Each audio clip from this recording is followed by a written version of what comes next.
Shalom Bayis is as easy as pie. As easy as pie. And just watch the chassan and kala. They don't fight, they don't quibble. Life is beautiful. And all you have to do if you want to have a successful marriage is imitate the way you acted as chassan and kala.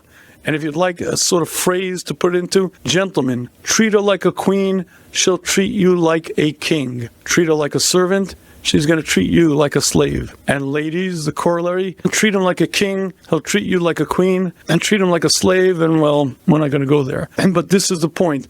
Love is the glue of a marriage. A husband's role is to romance his wife, and oftentimes to change a marriage requires little changes, not huge changes. Many times just setting the date night, just making sure you send the text or love notes, making sure you put respect into the marriage, and making sure you don't try to change your spouse. You step back and ask yourself, why did my spouse do that?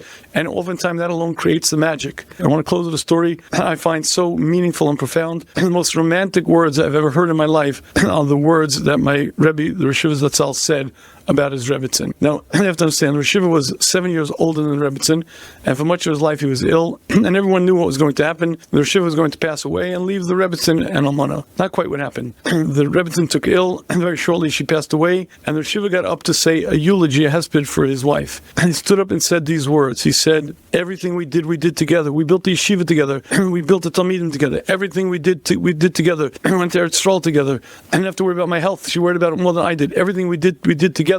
He must have said that expression 12, maybe 14 times. And then he said these words. I've said a hesped. I've said a eulogy about my father. I've said a hesped about my mother. I cannot say a hesped on my wife. Saying a hesped on my wife is like saying a hesped on myself. I can't do it. And he sat down. And with those words, he defined the Torah marriage. One unit, bonded, connected, intimately bonded together. It takes a lot of work to get there. It takes learning how to avoid the 10 really dumb mistakes. It takes learning my spouse. And you work hard, you daven, Hashem helps, and eventually you get there.